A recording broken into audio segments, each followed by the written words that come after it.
and I sent a photo of the Volvo with the caption saying, "Guess what?" His reply was along the lines of, "You better not have swapped my Fiesta for that piece of Volvo." And what followed was actually the angriest text message conversation I've ever had with anyone ever. Good afternoon. Today I want to tell you a story about my Volvo 740 Turbo Estate. But unlike some of my other tales, this one is 100% true.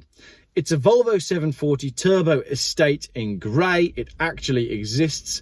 It popped up for sale not too long ago, and I was tempted to buy it again. I'd already bought it twice before. Some years had gone past, and I thought, I did like that car. Shall I buy it again? So I contacted the seller on eBay, and I sent him some basic questions to try and find out if the faults that I knew the car had been resolved. He sent me a message back that simply said, "Let it go." And I thought, that's really strange. So I posted it up on my Facebook page and I said, look, did anyone buy this car? Anyone know where it went? Anyone know anything more about its whereabouts? Now, a chap then sends me an email saying, "Geoff, I did try to buy that car, and here's what happened." I'm going to come on to his email at the end because I want to give you the context first. This is actually, unlike many other Geoff stories, completely true. My relationship with G165 BEV actually begins with a Mark V Ford Fiesta Zetec S. In my family, there's 4 boys, I have 3 younger brothers, and we all love cars. We especially love a Mark V Zetec S. Between us, we've owned 5. The worst example any of us has purchased was a rusty, smelly, black dog of a car bought by brother number 3. I'm the oldest, then there's one here. It's this brother here that bought the black crap one. I say it was bought by brother number 3. All he did was click some buttons on a phone. He was in the Navy at the time and bought the car on eBay while he was deployed down in Portsmouth. He just told me to go and fetch it for him. His idea was to improve and enjoy the Fiesta upon his return in a few weeks. So all I had to do was go and get it and stash it at our parents' house. I arrived at the seller's house and I was dismayed to see that the Fiesta wasn't even wearing the correct wheels. It was black with badly painted black wheels and a haggard interior.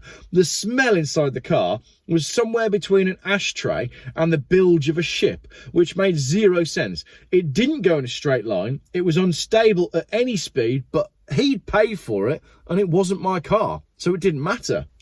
Once the Fiesta was safely home, I exchanged some messages and shared my concerns with little brother Geoff, who said he'd buy some proper wheels and sort it all out. However, I had no faith in the car, and to be fair, it was me that had driven it. Once the Fiesta was safely home, I exchanged some messages and I shared my concerns with little brother Geoff. He said he'd buy some proper wheels and sort it all out, but I said I had no faith in the car. To be fair, I was the one that had driven it. He had never seen it, and he had not smelt it, let alone the interior. Employing both my initiative and my natural position in the family hierarchy as the biggest brother, I listed the not very good Fiesta for sale on a website called Swaps. If you've seen that website, it's naff, but it is where you can go to swap stuff. A week went by with no interest in the Fiesta before a chap got in touch saying, would I like to swap the not very good Fiesta for a Volvo 740 Turbo? I thought he was mad. Little brother Geoff had maybe 500 quid in the Fiesta, and even then the Volvo was worth twice that. The chap said the Volvo wasn't perfect due to high mileage and 0 service history, but he was really keen. On a dark evening in, I think it was March, I drove the not very good Fiesta down to Oxford services and I came home in the Volvo 740 Turbo, aka G165 BEV. This was a 4-speed manual with the 5th gear on overdrive on a clicky button on the top of the gear knob. I just thought that was so cool. It was cosmetically pretty good with the proper turbo intercooler badging on the back, and the interior was nice. It was all right. Despite the mileage, it did drive very well, although the gearbox was a little bit crunchy and it absolutely refused to idle. So when you were cruising up to a red light, you had to find neutral and then left foot brake while keeping the engine running with your right foot, or use the handbrake while engaging the clutch. You know, when you're cruising up to the lights and you're all like this, like trying to keep the car going. I know you've done it before. Anyway, faults aside, I thought it was a great swap, financially, practically, morally and ethically. However, little brother Geoff genuinely didn't see it the same way. He was absolutely livid. My memory of the exact chain of text messages is hazy. I'm fairly sure I hadn't spoken to him for a day or two, and then I sent him a message just being like, you know, how's it going? And I sent a photo of the Volvo with the caption saying, guess what? His reply was along the lines of, you better not have swapped my Fiesta for that piece of shit Volvo. And what followed was actually the angriest text message conversation I've ever had with anyone ever. He was so pissed off. Not only was he pissed off, but he was also 200 miles away and he wasn't home for another month. So, yes, he had bought a car and I had disposed of it before he had even sat in the driver's seat. Personally, I thought that he'd dodged a bullet, but the Volvo story goes on to get even better. Back in the blissful pre-children and pre-Geoff buys cars days, I always had 2 or 3 cars coming or going, but the Volvo stayed with me for a whole summer. At the time, I was hanging out with a character that I've written about before. You might remember him from previous Geoff videos, and for a fair number of reasons, I won't use his real name. This is who myself and my brothers used to call Dodgy J. I'd met him when I went to view a Peugeot 206cc that he was selling on Facebook Marketplace. The car was an absolute crock of shit, but for some reason, Dodgy J and me, we just got on. We ended up going to some car auctions together, which, looking back now, might have been because he didn't actually have a driving licence. But hey, what's a few driving misdemeanours amongst friends? Anyway, I was enjoying my newfound Volvo ownership, and I was going all out with the Drew Pritchard look. Or Drew Pritchard was going all out with the Geoff Buys Cars look. Volvo, flat cap, wax jacket. Early days of Geoff Buys Cars. Pre-Geoff. On this particular occasion, Dodgy J had his own transport to whichever dodgy car auction we were heading to. Dodgy J was actually driving a probably dodgy Audi S3 that was 8 shades of red. I don't know where he'd got it from, with 2 very dodgy passengers, and all 3 of them were wearing extremely dodgy tracksuits. It was a sort of weird 2-car convoy. They were ahead of me in the Audi, I was behind them in the Volvo. But there came a time when I decided the Volvo needed to show the tracksuit wearing whippersnappers a thing or two. And the looks on their faces when the big Swedish barge went past the probably dodgy Audi at about 130 miles an hour on a dual carriageway was absolutely golden. True story, that Volvo absolutely flew. Thinking about it, maybe it was that high-speed run that broke the Volvo. Anyway, whatever shite we bought at auction that night was entirely forgettable as I can't remember. Although, it may well have been the £105 Vauxhall Corsa that I bought cheaply due to the hastily removed pink vinyl wrap. Hang on, let's have a story within a story. The 1 litre 3-door Corsa was blue with a white bumper and vinyl residue all over it. The roof was still wrapped sparkly pink. I won it on the hammer for 85 quid and I got laughed at. There was like an audible laugh as the hammer fell by everybody who was there. I drove it home. I spent an entire day sanding down the whole body of the car, and then I rattle-canned it matte black. Everything except the roof, which I left sparkly pink. And I seem to recall I sold it for 300 quid, which is technically a profit if you don't include my 25 hours of labour. So exactly like wheeler dealers. Anyway, back to the Volvo story. Some months passed and the Volvo was in daily use with me, before it was then lent to the youngest of the Geoff brothers who needed a car. Other than its horrendous thirst for petrol and the total inability to idle at junctions, he actually loved it. And then he handed it back, and I decided enough was enough, and I listed it for sale once again. I wasn't too bothered about selling the Volvo because I liked it, but I decided to dangle the hook for swaps and see if I got any juicy bites, and I did get a very juicy bite. A young lad got in touch wanting to put the engine and gearbox from the Volvo into his Volvo Amazon. He didn't have any money to pay for it, but he did have a half-finished VW Caddy pickup with a Golf GTI engine, and did I want to swap? I couldn't get my reply to him fast enough. Hell yes, I have loved VW Caddy pickups since I was a kid. So should we have another story within a story? Why not? If you're listening now, you're invested, so let's go. Back in the old days, petrol-powered Caddy pickups were plentiful and cheap, and hugely popular with the motocross crowd thanks to the car-like driving qualities and the low load deck. Hit a Mark 1 Caddy with a lowering stick and replace the tailgate with a cargo net, and you've got the ultimate motorbike transport. Many, many moons ago, long before I had a driving licence, I remember seeing 3 Caddy pickups going along the fast lane of the M42, bumper to bumper. They're all slammed on the floor, and every one of them has got a motocross bike in the back, and they just looked like they were having the most fun ever. Personally, I have owned 1.5 of these Caddy pickup trucks, and little brother Geoff has also owned one. His had a 2-litre Seat engine, and one of mine had a 1.8-litre GTI engine with no speedo. There's a lot of stories about my time with that truck. I'll leave those for another time. Anyway, back to the Volvo story again. Anyway, the chap who got in touch to swap the Caddy for the Volvo was serious, so I drove the Volvo 740 to his house to do the deal. The Caddy pickup hadn't turned a wheel in 3 years and allegedly had little to no brakes and no exhaust. His plan had been to put stacks up the back of the cab, but he'd only got so far as sending the manifold into the bed and leaving a big hole. So it was noisy as. And obviously it had no brakes. So I did the only thing that I could have done at the time. I phoned my garage, booked it in for an MOT, and then I had the seller's dad follow me down the motorway in a VW Transporter full of bits, and I drove the Caddy back to my unit. I finally had the Caddy that I'd been dreaming of. I couldn't believe that I'd turned a £500 shitty Fiesta into a rare Volvo 740 Turbo, and then turned that into one of my dream cars, albeit needing a little bit of work.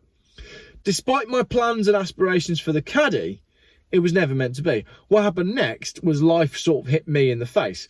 For one reason or another, I had to admit that the Caddy project was never going to happen, so I sold it to the happiest teenager that I've ever seen. I wonder if he got it on the road. When he drove away with that truck on the trailer, a little part of me died, but he looked thrilled to bits. Anyway, more time elapsed. I can't remember how much time, but the seller of the Caddy, Volvo Amazon man, got back in touch. Turns out it wasn't just me being hit in the face by a dose of reality. He was having the same realisation about the Turbo Amazon project. And would I like to buy the Volvo 740 Turbo, aka G165 BEV, back? I should have stopped to think about it, and I should have remembered all the annoying little traits the car had, like using oil and water and fuel at alarming rates, and not idling, and not having any history. But while my head disengaged from the matter, my heart just said yes. I went and bought the Volvo back without even opening the bonnet. I also paid way over the odds for it because of the way the Caddy deal had worked in my favour. What an idiot. It didn't take long on the short drive home to realise that I'd made a big mistake by buying it back. I should have quit while I was ahead. By the time I got home, the temperature gauge was going wild, and opening the bonnet on my driveway revealed catastrophic head gasket failure. Balls. Now, if this had been 2023, I'd have paid to get the job done and carried on because the Volvo 740 Turbo was worth the money. But this wasn't. This was about 2015. I was skint, the car was worth less than I had in it, and my garage wanted £1,000 to do the job. Plus, that was without looking at any of the other problems that the car had. It had also developed a few more issues in its time away from me. So I dealt with this situation in the best way possible, and I did what many petrol heads had done in similar circumstances. I parked it on my mum's drive, and I tried not to think about it. Eventually, I decided that the car had to go. I sold it as spares or repairs to 2 gentlemen from Wales, and they came and they gave me £500, but not before the Volvo got one last laugh at my expense.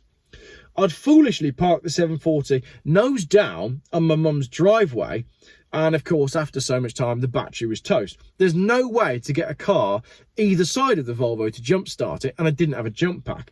The only way I could get the Volvo started so that I could sell it was to pull it off the drive. But the only car that I had to do the pulling was a ropey Mercedes W123 saloon that I called Gaddafi. I tied the tow hook of Gaddafi to the back of the Volvo, and after much wheel spinning, managed to get the 740 Turbo off the drive onto the trailer and into Wales. The whole experience was an incredible ordeal, and I'm sure the person who bought it will never forget just how much faff it was to get the Volvo onto his trailer. Anyway, the Volvo was gone, and it had made me a huge profit, and then through my bad decisions left me with a massive loss. But in many ways, I did love that car, and I always wondered where it ended up. So fast forward back to the start of this story, and you'll remember I said it came up for sale recently, and you'll remember I said I got a letter about it. 5 or 6 years had passed since I'd owned it, and in fact it was confirmed to me by the email. So before I read the email that I got, have you got the Volvo now, G165 BEV, or did you restore my VW Caddy? Because I'd like to fill in the gaps. Here's the letter.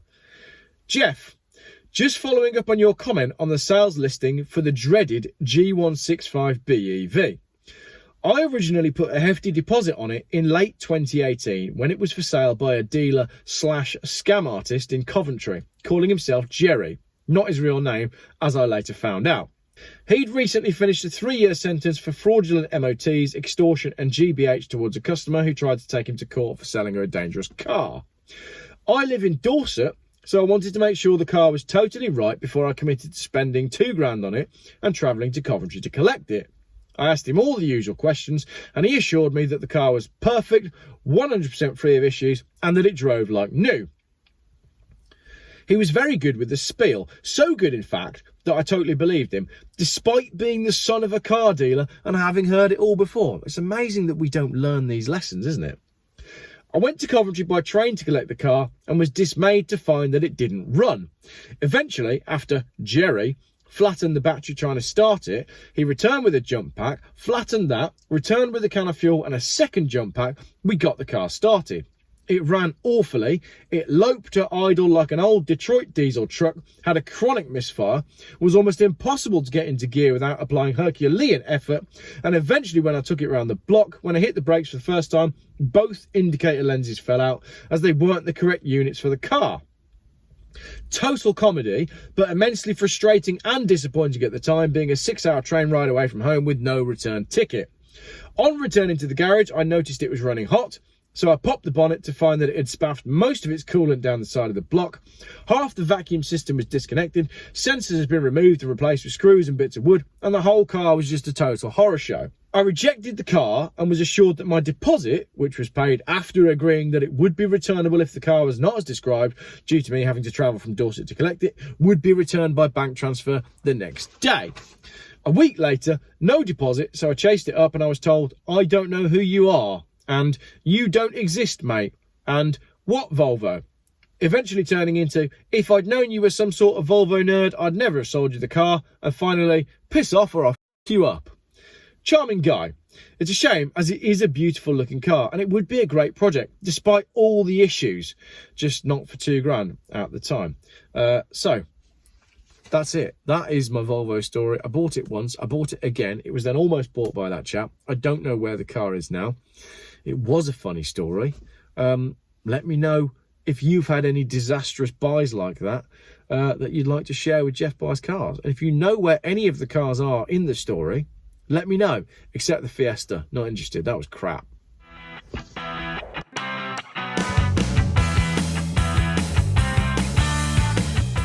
Geoff Buys Cars. Still YouTube's most boring car channel.